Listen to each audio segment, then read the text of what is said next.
Hello friends, मैं पूनम तिवारी आप सभी का Hindi NCERT by Poonam Tiwari channel पर स्वागत करती हूँ।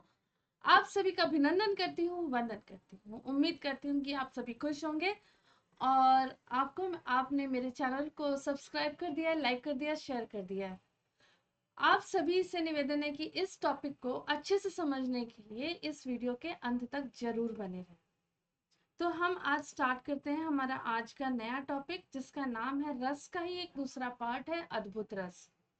जैसा कि आप लोग स्क्रीन पर देख रहे हैं कि यहाँ पर बाल कृष्ण है, यशोदा माँ है और कुछ बच्चे खेल रहे हैं।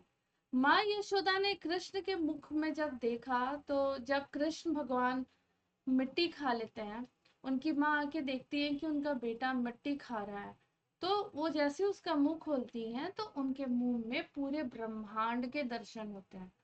अब ये कोई मामूली बात तो है नहीं, किसी के मुंह में कोई बच्चा अगर या कोई भी इंसान मिट्टी खा लेता है तो उसके मुंह में ब्रह्मांड के दर्शन कैसे होंगे, लेकिन उस छोटे से बच्चे के मुख में ये दिव्य दर्शन हो जाते हैं।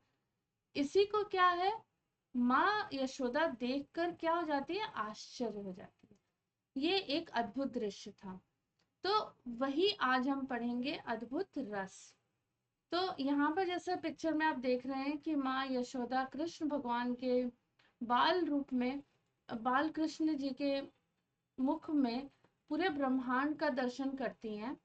तो यही क्या था, आश्चर्यजनक बात थी कि अरे इतने छोटे से बच्चे के मुंह में ब्रह्मांड के दर्शन कैसे मुमकिन है।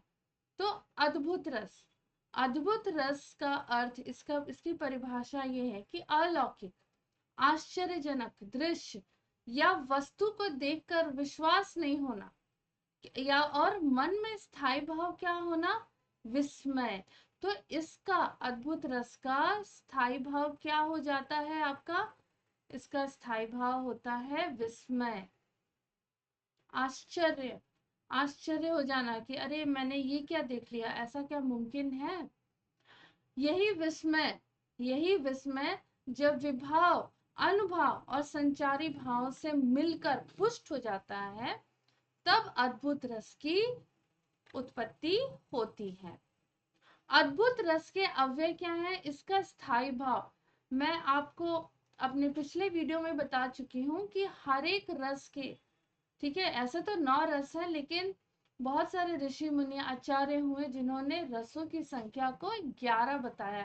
तो 11 रस और 11 उनके स्थायी भाव हैं। तो उनमें हर एक रस के अपने स्थायी भाव हुए हैं। अद्भुत रस का स्थायी भाव है, वो जो है वो क्या होता है, विस्मय होता है। इसमें आश्रय कौन है, विस्मित व्यक्ति। विस्मित व्यक्ति मतलब अगर माँ यशोदा ने श्री कृष्ण भगवान के मुंह में अगर पूरे सृष्टि का, पूरे ब्रह्मांड का दृश्य देखा, तो आश्रय कौन है, माँ यशोदा है। आलम्बन कौन है, अद्भुत वस्तु या विचित्र दृश्य, अलौकिक घटना। मतलब आलम्बन क्या है, जो उनके मुख में पूरे सृष्टि की, सृष्टि का जो उन्होंने दृश्य देखा, ब्रह्मांड का दृश्य देखा, वो। उद्दीपन क्या है, आश्चर्यजनक वस्तु का वर्णन, वस्तु की विलक्षणता। अनुभव क्या हो रहे हैं, अभी उन्होंने ये सारी चीजें तो देख ली, अब उसका रिएक्शन क्या हो रहा है, उसका उन पर अनुभव क्या आया। तो रोमांच, स्तंभ हो जाना, आंखें फाड़ कर देखना कि अरे मैंने ये क्या देख लिया, सरप्राइज हो जाना, गदगद होना। संचारी भाव क्या है, हर्ष, वितर्क और सुख, भ्रांति, चपलता, आवेग।